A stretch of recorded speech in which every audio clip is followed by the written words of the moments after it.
যেই ব্যক্তি সূরা বাকারার 255 নম্বর আয়াত পড়বে, আয়াতুল কুরসি পড়বে, 255 আয়াত মানে আয়াতুল কুরসি পড়বে, ওই ব্যক্তির জান রুহু আজরাইল আলাইহিস সালাম এত আরামে কবজ করবে, ওই লোকটা বুঝবেই না। একটা বাচ্চা শিশু ক্ষুধার্ত লাগলে সে কান্নাকাটি পারে, মা তারে দৌড় দেয়, কুলে নেয়, বুকের দুধ দেয়, কি কষ্টই বা সে পায়, এতটুকু কষ্ট হবে।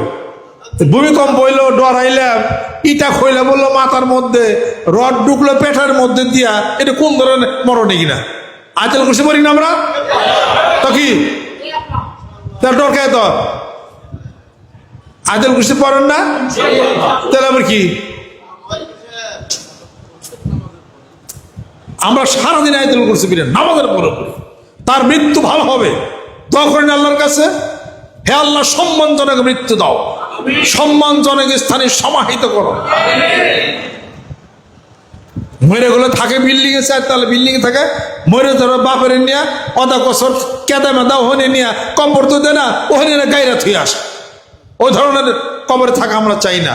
সুন্দর ভালো জায়গায় তুমি আমাদেরকে সমাহিত করো। আর ওই সমস্ত মরণ ছায়া নামাজ পড়ি, জিকির করে, আয়াতুল কুরসি পড়ি, আমার ঠেয়া পড়ছে যে বাসের চাপা খাইয়া মরুম, আরেক বাস আমার গলার তলতে যাবো, লা ইলাহা ইল্লাল্লাহ পড়াই খেলাম না তো আমি। এটা কোন ধরনের মরা? এটা এই ধরনের মৃত্যু আল্লাহ তুমি আমাদেরকে দিও না। সুন্দর মৃত্যু দাও, তোমার স্মরণে, তোমার যেখানে যেন আমাদের মৃত্যু হয়। অর্থাৎ আল্লাহর আশেক, আল্লাহর পাগলেরা, আল্লাহর বান্দারা কোরআন তেলাওয়াত করে, জিকির করে, নামাজ পড়ে, আয়াতুল কুরসি পড়ে, ইনশাআল্লাহ তাআলা পুরো ভূমিকম্পের ভয় নাই। যারা যারা বাড়িতে গেছে ডাক দিয়ে নিয়ে হ্যাঁ তাড়াতাড়ি বারো ঢুকেন, সেটা ভূমিকম্প হয়েছে। ভূমিকম্প তো আল্লাহ ভাগে দিছে, আল্লাহ হেফাজত করবে।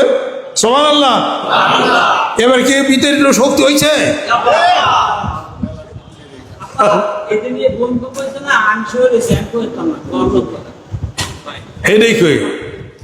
সে আল্লাহ আজও আছে, থাকবে, ছিল, যেরকম সুবহানাল্লাহ। যে আল্লাহ পাক নূহ আলাইহিস সালাম প্লাবনের মধ্যে ওই বুড়িকে গোপন রাখলেন, প্লাবন হয়ে গেছে। বুড়ি এসে জিজ্ঞেস করতেছে, নবী প্লাবন হইলে আমারে কয়েন, কবে বন্যা হবে, প্লাবন হবে? আমি তো বুড়ি মানুষ, আমি তো খোঁজ খবর রাখবো না। নূহ আলাইহিস সালাম বলতেছে, বুড়ি তুমি কি এখনো পাইছে আছো?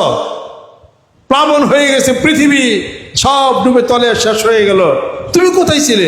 আমি তো বাড়িতে আসছিলাম। সে আল্লাহর মনে পাওয়ার কমছে নাকি? পাওয়ার বাড়াও নাই, পাওয়ার কমারও কোনো প্রশ্ন।